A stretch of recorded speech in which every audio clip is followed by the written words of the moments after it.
সাধারণ জিনিস যেভাবে এখানে একটা ইন্টারেস্টিং পরীক্ষা হয়ে উঠেছে সেটাই ভালো লেগেছে।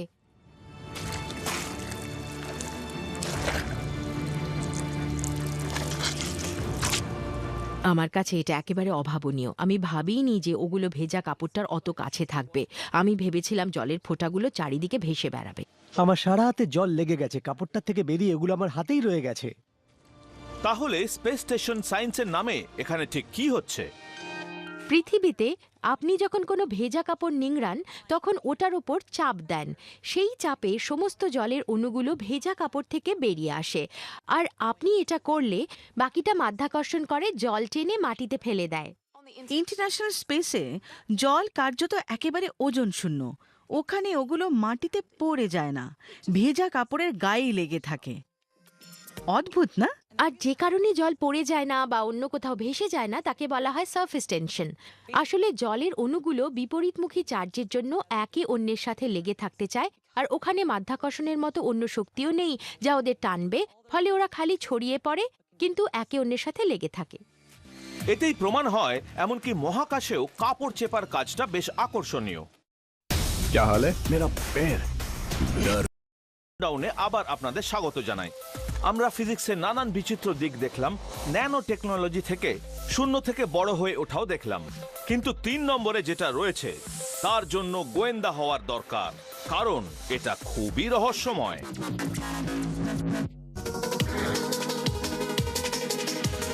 আচ্ছা, একটা টেপের রোল আর কম্প্রেসড এয়ার নেওয়া যাক। টেপটার ওপরে সরাসরি বাতাস ফেলা হলো, আর হ্যাঁ, টেপটা শূন্যে ঘুরতে শুরু করেছে। এই ক্লিপটা দেখে মনে হচ্ছে আমরা আর ফিজিক্সের সূত্রগুলো মানছি না। এটা নিঃসন্দেহে এক অসম্ভব কাজ। মানে একটা নীল টেপ ঘুরে যাচ্ছে, এটা কোনো কম্পিউটারের কারসাজি বলেই মনে হচ্ছে। কোনোভাবে কি এটা সত্যি হতে পারে?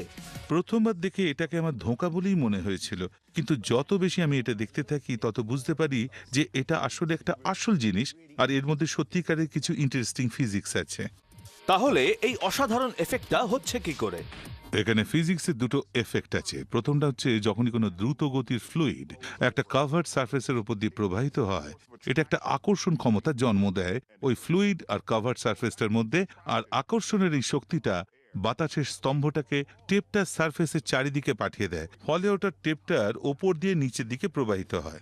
এখন বাতাস যেহেতু নিচের দিকেও রয়েছে, ওখানে সমান ও বিপরীত একটা প্রতিক্রিয়া হচ্ছে, ফলে উল্টো দিকের রোলটা একটা লিফট পাচ্ছে, আর তার ফলে যতক্ষণ ওই বাতাসের স্তম্ভটা ওখানে থাকছে টেপের রোলটা ওইভাবে শূন্যে ঝুলে থাকবে, আর সেটাই আমরা দেখছি। কিন্তু এটা খালি টেপের রোল দিয়েই হয় না। যে কোনো গোলাকার বস্তুতে এটা করা যাবে, শুধু এটার ওপর দিয়ে দ্রুত গতিতে বাতাস পাঠালেই এটা শূন্যে ভেসে থাকবে।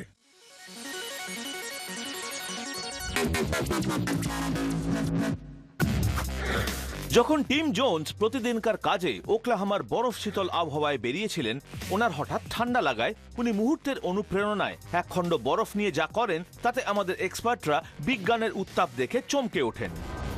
টিম যে কোনো বরফ বেছে নেননি, ওনাকে এক বিশেষ ধরনের বরফ খুঁজে নিতে হয়েছে এটা করার জন্যে।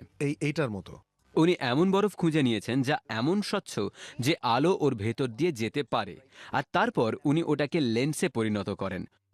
উনি ওনার হাতের উত্তাপে ওটাকে প্রয়োজন মতো গলিয়ে ফেলতে পারেন, আর এইভাবেই একটা দিক উনি সমান করে ফেলতে পারেন। ধীরে ধীরে ওই দিকটা গলিয়ে সুন্দর একেবারে সমান করে নেন, আর তারপর অন্য দিকটা গোলাকার করে তোলেন, যেটা কনভেক্স লেন্সে পরিণত হয়। কিন্তু কি করে বরফের ওই লেন্সটা অমন অগ্নিকাণ্ড ঘটালো? লেন্সের কনভেক্স সাইডটা আলোকে ভেতরে ঢুকতে দেয়, আর আলো যেই ভেতরে ঢোকে ওগুলো অন্তর্মুখী হয়ে ওঠে, আর অন্তর্মুখী হতেই ওগুলো সব একটা অভিমুখেই এগিয়ে যায়, আর একটাই বিন্দুতে গিয়ে মিলিত হয়। দেখলেন তো, কাঠটায় খুব তাড়াতাড়ি আগুন লেগে গেল। তার কারণ ওখানে শুধু কাঠই ছিল না, টিম খুব বুদ্ধি করে ওখানে বারুদ রেখে দিয়েছিল, তাতে আগুনটা যেমন দ্রুত জ্বলে ওঠে, কাঠটাও কম তাপমাত্রায় ধরে যায়। অনেকে হয়তো বলবেন এটা চিটিং, আমি কিন্তু বলবো রিসোর্সফুল। যেমন কথা ছিল, আমরা বিজ্ঞানের অদ্ভুত ধরনের সব অপ্রত্যাশিত কাণ্ড কারখানাই দেখিয়ে চলেছি। ঘুরতে থাকা স্ক্রুড্রাইভার থেকে উল্টো হয়ে ঘোরা বিমান, আমাদের এক্সপার্টরা রহস্যগুলো ভেদ করছেন আর ধোঁয়াশাগুলোকে পরিষ্কার করে দিয়েছেন। কিন্তু 1 নম্বরে আমরা যা বলেছিলাম আসলে সেটাই দেখাবো। এটাই বিজ্ঞানের সব থেকে অদ্ভুত একটা ঘটনা। ইনি স্লাভিশা পিকাস সার্বিয়ার। মারাত্মক 20,000 ভোল্ট নিয়ে ইনি খেলা করেন বলে এনাকে সকলে ইলেকট্রিক ম্যান বলে ডাকেন। 20,000 ভোল্ট আপনাকে মেরে ফেলবে, তাই আপনারা এটা কখনোই করার চেষ্টা করবেন না। আমি একজন ফিজিসিস্ট, আমি জানি বিদ্যুৎ নিয়ে মোটেই খেলা উচিত নয়। ইলেকট্রিক ম্যানের নিশ্চয়ই বিশেষ কোনো দক্ষতা আছে। হ্যাঁ, স্লাভিশার এই মারাত্মক খেলা লক্ষ লক্ষ মানুষ দেখেছেন। ফলে আমরা সার্বিয়া যাই ওনার এই অসাধারণ দক্ষতার ব্যাপারে আরো কিছু জানতে। সসেজ নিয়ে এটাই সম্ভবত আমার দেখা সবথেকে আশ্চর্যজনক ঘটনা। এই ইলেকট্রিক ম্যান কি করে নিজেই পুড়ে গিয়ে সসেজ হয়ে যাচ্ছেন না? দেখা যায় ওনার একটা রোগ আছে যার নাম অ্যাক্টোডার্মাল ডিসপ্লাজিয়া, যার মানে হলো ওনার শরীরে কোনো সোয়েট গ্ল্যান্ডই নেই। আমার চামড়া খুবই ড্রাই, নখ দিয়ে আঁচড় কাটলে দাগ হয়ে যায়। আমি যদি এটা করতে যাই, আমার সারা শরীরে অসংখ্য অতি ক্ষুদ্র রন্ধ্র আছে, ফলে আমার শরীরের বাইরের ভাগে সবসময় সামান্য জলকণা থাকে, আর বিদ্যুৎ ওই জলকণাগুলোর ভিতর দিয়ে প্রবাহিত হয় আর আমাদের টিস্যুগুলোতে চলে যায়। সেটাই আমার ক্ষতি করবে বা আমি মারা যাব। কিন্তু ওনার ঘাম হয় না। ওনার ড্রাই স্কিন একটা তারের বাইরের প্লাস্টিকের মতো কাজ করে, অনেকটা ইনসুলেটরের মতো। সসেজটা দগ্ধ হলো, কিন্তু স্লাভিশা দগ্ধ হলেন না, তার কারণ সসেজটা ভেজা। ফলে সসেজের বাইরের জলকণাগুলো বিদ্যুৎকে সসেজের ভেতরে নিয়ে যায়। যদি উনি স্লাভিশা না হতেন, যদি ওনার ঘাম হতো, যা সসেজটার হলো দেখলেন, সেটা ওনার ক্ষেত্রেও হতো। হ্যাঁ, ইলেকট্রিক ম্যানের দক্ষতা অসাধারণ, কিন্তু বিদ্যুৎ সকলের ক্ষেত্রে এত বন্ধুত্ব পরায়ণ হয় না। এখন স্লাভিশা যেই লাইটটা নেভালেন, আমরাও বিদায় নিচ্ছি, কিন্তু পরের পর্বে আবার আসবো। You have been warned again.